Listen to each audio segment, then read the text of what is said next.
Chennai shopping మాల్లో ఉగాది వేడుకలు. మీ పండుగ షాపింగ్ చెన్నై షాపింగ్ మాల్లో చేయండి. అందమైన వస్త్రాలతో పాటు విలువైన బహుమతులు పొందండి. విజయరశ్మిక పెళ్ళి అనగానే రష్మిక వల్ల కొడవ పద్ధతిలో జరుగుద్ది, పంది మాంసం పెడతారు, ఇట్లాంటి చాలా వైరల్ అయింది. అండ్ అలాగే రష్మిక వాళ్ళ ఫ్యామిలీ గురించి వాళ్ళు ఒక యుద్ధ వీరుల నేపథ్యం సంబంధించిన ఫ్యామిలీ అని చెప్పి ఇలా చెప్పారు. మీకు తెలిసినంత వరకు అసలు ఆ సాంప్రదాయం ఏంది, రష్మిక వాళ్ళ ఫ్యామిలీ బ్యాక్గ్రౌండ్ ఏంది, కాస్త వివరంగా చెప్తారు?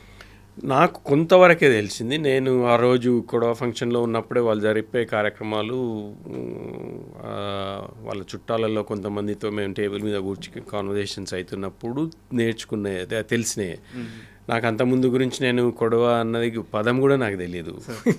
రష్మిక ఇంట్రడ్యూస్ అయ్యి పెళ్ళి ఓకే ఆ రోజు కొడవ ఫంక్షన్ ఉంటుంది అంటే ఏంటి పదం అనేది అప్పటి నుంచే అర్థమైంది, అంటే లాస్ట్ 1-2 months నుంచే.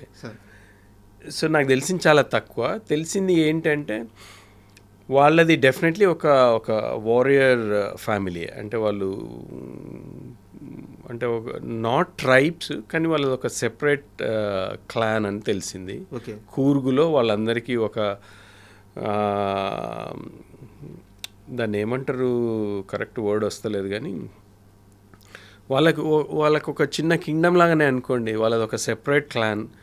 వాళ్ళ ఊర్లో వాళ్ళ పెద్దలు, వాళ్ళు ఆ చుట్టుపక్కల ప్రదేశాలు పాలించిన వాళ్ళు వెనకటి రోజులలో. కొంతవరకు టిప్పు సుల్తాన్ టైం అప్పటి నుంచి కనెక్ట్ అయి ఉన్న వాళ్ళని తెలిసింది. అందుకే ఆ ఫంక్షన్లో కొన్ని అవి చేయించిన అన్నట్టు. ఇప్పుడు అరటి మాన్ ఉంటుంది, దాంతో కట్ చేయించడము అట్లాంటివన్నీ వాళ్ళకు ఉన్నాయంట. అది చేస్తే అంటే వీడు ఎంత బలం ఉన్నాడు, ఎంత వీరుడు అన్నది ప్రూవ్ చేసుకోవాలంటే ఒకటే షాట్కి దాదాపు ఒక 10 ఒక నిలబెట్టి ఉన్నాయి అన్నట్టు. ఒక మాన్లు, అరటి మాన్లు ఒక 10 దాకా ఆ కత్తి తీసుకొని ఒక్కొక్కటి స్లైస్ చేసుకుంటూ ఒకటే దెబ్బ కొట్టేసేయాలన్నట్టు. అవన్నీ చేసిండ్రు అక్కడ, అంటే ఒక ట్రెడిషనల్గా. అవన్నీ చూస్తే అనిపించింది వాళ్ళకంటే వాళ్ళకు ఒక ట్రెడిషన్ ఉంది, ఒక ఐడెంటిటీ ఉంది, and they are totally different to usual అన్న కన్నడ పీపుల్. అదైతే గ్యారంటీ. అంటే కూర్గ్లో డిఫరెంట్గా ఉన్నారు వాళ్ళు.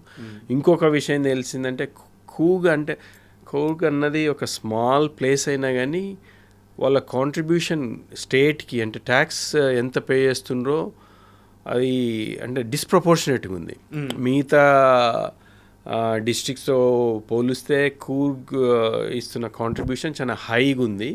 ఇన్ రిటర్న్ ఆ ఇన్వెస్ట్మెంట్ వాళ్ళకి దొరుకుతలేదు అన్నది వాళ్ళకు ఒక డిసప్పాయింట్మెంట్ అని తెలిసింది నాకు. అది వీళ్ళు ఇస్తున్న డబ్బులకి ఇన్ రిటర్న్ ఇన్వెస్ట్మెంట్లు మళ్ళీ కూర్కి చాలా తక్కువ వస్తుందంట.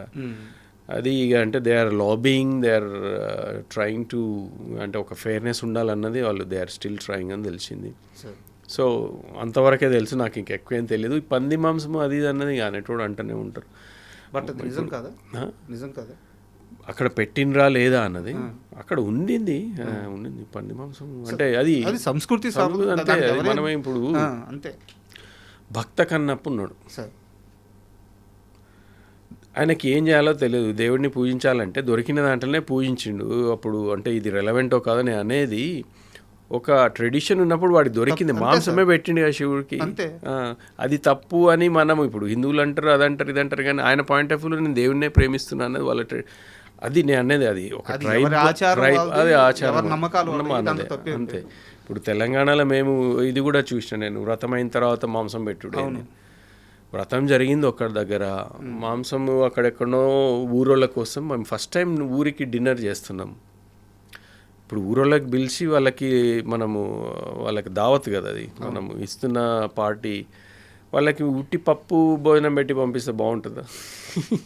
ఫస్ట్ ఆఫ్ ఆల్ తెలంగాణలో అసలు అది లేదు. తెలంగాణలో మీకు తెలిసిందే కదా. సో వ్రతం జరిగి పూజ అంతా అయిపోయిన తర్వాత ఎక్కడెక్కడ క్లోజ్ అయిన తర్వాత లంచ్ స్టార్ట్ అయింది. అది కూడా ఎక్కడో దూరంగా. అది మా ట్రెడిషన్. అది తెలంగాణలో మనకు ట్రెడిషన్. అది కొంతమంది అన్నారు వ్రతం అయిపోయిన తర్వాత ఇలా నాన్ వెజ్ ఎలా పెడతారు, కానీ తెలంగాణ ఇప్పుడు కాదు, వెనకటి నుంచి. ఇప్పుడు వచ్చిన ఈ రిసెప్షన్లు అవి, ఇప్పుడు మా అక్కయ్య అప్పుడు పెళ్ళైనప్పుడు వ్రతమే రిసెప్షన్ ఇంకో సెపరేట్ ఉండకపోయేది కదా. పెళ్ళి అయిపోయిన తర్వాత ఊరికి పోయేసి అత్తగారి ఇంట్లో వ్రతం జరిగేది. వ్రతం జరిగినప్పుడే ఆ మిగతా పెళ్ళికి రాని చుట్టాల వాళ్ళందరికీ కూడా డిన్నరో లంచో అది క్రియేట్ చేస్తే మనము ఒక మేకనో ఒక గొర్రెనో కోసి భోజనం పెట్టేది. అదే సేమ్ ట్రెడిషన్ వి ఫాలోడ్. అది ఇష్టం లేనివాడు ఎన్నో అంటుంటారు, మనం అవి పట్టించుకుంటారు. సార్ మీ కెరీర్కి సంబంధించి ఒక సీరియస్ క్వశ్చన్ అండ్ సజెషన్ కూడా అనుకోండి, నాకున్న అతి తక్కువ పరిజ్ఞానం మేరకు, బట్ దీన్ని ఎలా తీసుకుంటారో మీ ఇష్టం. ఇప్పుడు నేను చాలామంది ఆర్టిస్టులని ఇంటర్వ్యూ చేస్తుంటాను. ఇక్కడ మేకర్స్కి ఆర్టిస్టులకి మధ్య కన్ఫ్యూజన్ అనేది ఉండకూడదు. మీరు ఇండియాలో ఉండరు, యూకేలో ఉంటారు, ఇక్కడ ఏమన్నా వర్క్స్ వచ్చినా ఛాన్స్లు వచ్చినా వచ్చి చేసిపోతుంటారు. బట్ సినిమా అవకాశాల కోసం ఎంత ఇంట్రెస్ట్గా ఉన్నారు, ఎంత కోరికగా ఉన్నారు, ఎంత బలంగా ఉన్నారు. ఉదాహరణకి ఒక క్యారెక్టర్ అనుకుంటారు, యష్ గారిని తీసుకుందాం అనుకుంటారు. ఆయన ఎక్కడో యూకేలో ఉంటాడు, పెద్ద ఇంట్రెస్ట్గా ఉండదు, ఏదో ఎప్పుడో ఒకసారి సీజనల్గా వచ్చి చేసిపోతుంటాడు. యష్ అనే వ్యక్తి అలాంటి ఆర్టిస్టా? సినిమా అవకాశాలు వస్తే అన్నిటికన్నా సినిమానే ప్రయారిటీ అనుకునే మనిషి? ఒక క్లారిటీ కావాలి మేకర్స్కి. నేను మీకు క్లారిటీ ఇస్తున్నా, మీరు చెప్పినది రెండో ఆప్షనే నాది. I'm very much interested in doing. ఇప్పుడు ఎందుకంటే నా కెరీర్లో నేను చేయాల్సిన పనులన్నీ ఆల్మోస్ట్ అయిపోతున్నాయి. నాకు 2 అమ్మాయిలు. పెద్ద అమ్మాయి ఇంజనీరింగ్ అయిపోయింది, బెంట్లీలో జాబ్ చేస్తుంది. ఐ మీన్ షీ సెటిల్డ్, ఆమెకు సినిమాలు ఇష్టం లేదు, ఆమె అంతటా ఆమె ఉంది. చిన్న అమ్మాయి లా చేస్తుంది, ఆమె పెద్దగా అయిపోయింది, ఆమె ఇండిపెండెంట్గా ఉంది. నేను మా వైఫే. ఇన్ని రోజులు కష్టపడి అన్నిటికీ దూరంగా సినిమా అని ఇష్టం ఉన్నా కానీ నా బాధ్యతల వల్ల నా కుటుంబాన్ని, కొంతమందిని ఫైనాన్షియల్ హెల్ప్ చేయాల్సి వచ్చినందుకు అన్నీ వదులుకొని ఇన్ని రోజులు చేసినాం. ఇప్పుడు ఆ స్టేజ్ దాటి నా అనే టైం నాకు వచ్చింది. ఇప్పుడు నాకున్న ఈ 10-15 ఏండ్లు ఏది వచ్చినా చేయాలన్నది నేను చాలా కాన్ఫిడెంట్గా, I'm very much decided.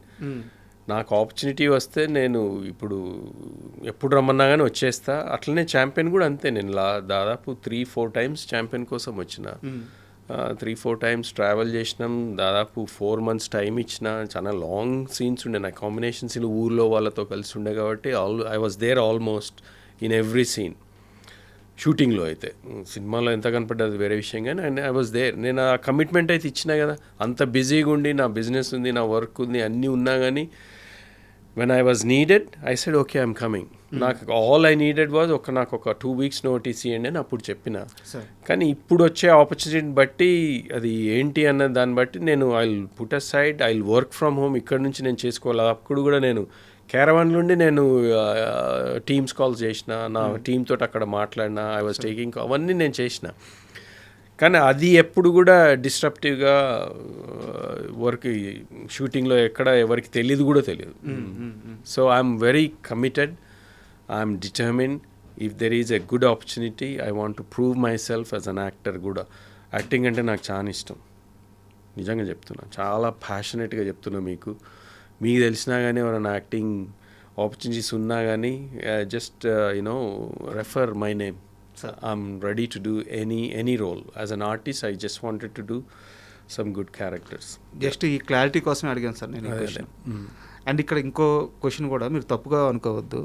Vijay Devarakonda మేనమామ అనేది మీకు పర్సనల్గా అవకాశాలు అడగడానికి ఇది మీకు మైనస్ అయ్యే అవకాశం ఉంది కదా? ఉంది. కొంతమంది అంత పెద్ద ఆయనకి ఇంత చిన్న రోల్ ఏమిద్దామని అనుకోవచ్చు. కొంతమంది దగ్గరికి వెళ్ళి మీరు ఈ రేంజ్లో ఉండి వెళ్ళి వీళ్ళని అవకాశం, మా ఓడికి ఏమన్నా బ్యాడ్ నేమ్ అవ్వద్దేమో అని చెప్పి ఇది ఒక సమస్య ఉంది. సో దీన్ని ఎలా దాటాలి? అది నిజంగా చాలా very interesting question and very good question మీరు అన్నది. నేను కూడా చాలా రోజుల నుంచి ఆలోచిస్తున్నా. అంటే నేను విజయ్ పాయింట్ ఆఫ్ వ్యూలో ఆలోచిస్తే నేను ఆయనకి ఒక బ్యారియర్ కావద్దు. అంటే రెప్యుటేషన్ పాయింట్ ఏంది, మీ మామ వచ్చి అక్కడ అడుగుతున్నాడు, ఇక్కడ వచ్చినాడు అనేది చాలా బాగుండదు. అట్ ద సేమ్ టైం మీరు అన్నట్టు ఆపర్చునిటీ ఇవ్వాలంటే ప్రతి చిన్న రోల్, ఏదో కనపడే రోల్, ఆయన ఎందుకు అంత దూరం నుంచి పిలిచి ఈ రోల్కి ఎందుకు పిలుస్తామని కొన్ని ఆపర్చునిటీ అసలు రాకపోవచ్చు. అదన్నట్టే అది చూడాలి ఎట్లా ఇవాల్వ్ అవుతుంది అన్నది, బ్రేక్ చెయ్యాలి. అదైతే కరెక్టే. కానీ ఛాంపియన్లో అవకాశం ప్రదీప్కి నేనెవరో తెలీదు. పెళ్లి చూపులు యష్ రంగన్ పేరు వినింటాడు కానీ నేను ప్రదీప్ ఎప్పుడు కనెక్ట్ కాలేదు, ఎప్పుడు మేము ఫేస్ టు ఫేస్ మాట్లాడుకోలేదు. ఆయన సంహౌ ఎవరో ఫోటో చూపిస్తారు, ఇది బాగానే ఉంది, కొన్ని ఫోటోలు పంపించండి ఒక ఊరోడ్లాగా అంటే, నేను లండన్ నుంచి ఆ గెటప్లో కొన్ని ఫోటోలు పంపిస్తే అది కూడా నచ్చి దాని తర్వాత ఒక స్క్రిప్ట్, ఒక 1 page డైలాగ్స్ పంపించాను. ఓకే ఇది చేసి పంపించండి చూద్దాము అంటే అది చేసి పంపించిన, అది కూడా నచ్చింది వీడియో. అది నచ్చిన తర్వాతనే ఆయనకు తెలిసింది ఓకే యష్ రంగినేని అంటే ఇంకా బాగుంది కదా అనుకొని అప్పుడు తీసుకున్నారు. సో అది ఒక నేను ట్రై చేయకుండా వచ్చిన ఆపర్చునిటీ అది. సార్ అట్లా ఎవరైనా చూసి నిజంగా నేను సూట్ అవుతా కొన్ని క్యారెక్టర్స్కి అంటే ఐఎమ్ రెడీ టు డూ. కానీ మీరు అన్నట్టు అది ఎంతవరకు మరి జనాలు అది ఎట్లా బ్రేక్ చేయాలో మరి అది I don't know. But I'm here to do good roles if there is an opportunity. Vijay మేనమామగా నేను అడుక్కొని చేయాలని అయితే లేదు. I don't want to be pain for Vijay ఆయన రెప్యుటేషన్ పాడు చేయాలి. కానీ అట్ ద సేమ్ టైం నాకంటూ ఐఎమ్ అన్ ఇండివిజువల్. నాకు ఒక ఐడెంటిటీ ఉంది. నా కెరీర్ వేరు, విజయ్కి నాకు సంబంధం లేదు కెరీర్ పాయింట్ ఆఫ్ వ్యూ. వాడిది నాది అంతే. సో అట్లాంటప్పుడు people should see me as a Yash Rangineni, not Vijay's మేనమామ. As long as they see that, I hope they will consider me for those roles. Sir last 2 questions. ఇప్పుడు ఎక్కడున్నారు మా జంట? వాళ్ళు నేను ప్లేస్ చెప్పాను కానీ దే హ్యాడ్ ఒక 4 days బ్రేక్ దొరికింది ఇమీడియట్గా. హనీమూన్ అని కాదు కానీ అదే వాళ్ళు హాలిడే పోయినరు. They wanted to go away from all this chaos. ఇన్ని రోజులు ఇంతమంది చుట్టుమధ్యలో అంత టెన్షన్ వాళ్ళ మీద ఉండే కదా. So they wanted to spend quiet time before మళ్ళీ వాళ్ళిద్దరు షూట్ స్టార్ట్ అవుతుంది నెక్స్ట్ వీక్ నుంచే. ఇద్దరు మళ్ళీ సెపరేట్ అయిపోతారు for at least 2-3 weeks. They are not seeing each other. So అందుకే ఈ 4 days గ్యాప్లో we wanted to have a quick ఒక పీస్ఫుల్ బ్రేక్ అని పోయినరు. So yeah there just. And మీ మేనల్లుడు కాకుండా మీకు ఇష్టమైన హీరో ఎవరితో యాక్ట్ చేయాలని ఉంది? నాకు సీనియర్ ఎన్టీఆర్ అంటే చాలా పిచ్చి. చాలా ఎస్వి రంగారావు గారు, ఎన్టీఆర్ గారు, they are the 2 people who really inspired me. First నుంచి కూడా ఎన్టీఆర్ గారి సినిమాలు ప్రతి ఒక్కటి చూసిన ఆ కాలంలో. ఆ పౌరాణికం ఇంకా ఇష్టం ఉంటుండే. చిన్నప్పుడు మేము ఎండాకాలం సెలవులో మా ఊరికి పోతే ఆ సినిమాల నుంచి కొన్ని సీన్ ఒక 5 నిమిషాలు స్కిట్ లాగా రాసుకొని నేను మా విజయ్ వాళ్ళ అమ్మ మేమిద్దరం చేసి మా కజిన్స్ అందరికి ప్లే చేసి చూపిస్తుండే. ఒక డైలాగ్ అనుకున్నా, నాకు రాదు ఇప్పుడు డైలాగ్ కానీ వద్దు. కానీ అట్లాంటి చిన్న అందుకే వారు ఈజ్ ఇన్స్పైరింగ్. దాని తర్వాత నేను టీనేజర్గా గ్రో అవుతున్నప్పుడు నాకు బాగా ఇష్టపడ్డ చిరంజీవి గారిని. అంటే ఆ డాన్స్ కానీ ఆ సినిమాలో ఆ కాలంలో వచ్చిన ప్రతి సినిమా ఎంత క్రేజ్ ఉంటుండే అంటే అది అన్బిలీవబుల్. ఇప్పటికీ ఎవరంటే చాలా ఇష్టం. ఇంకా తర్వాత నెక్స్ట్ జనరేషన్లో అందరి సినిమాలు చూస్తూనే ఉంటా. ఏది మంచిగా అనిపిస్తుంది బాగా. పుష్ప బాగా నచ్చింది, మంచి అర్జున్ బాగా చేసిండ్రు, ఎన్టీఆర్ది బాగా చేస్తారు, మహేష్ బాబు.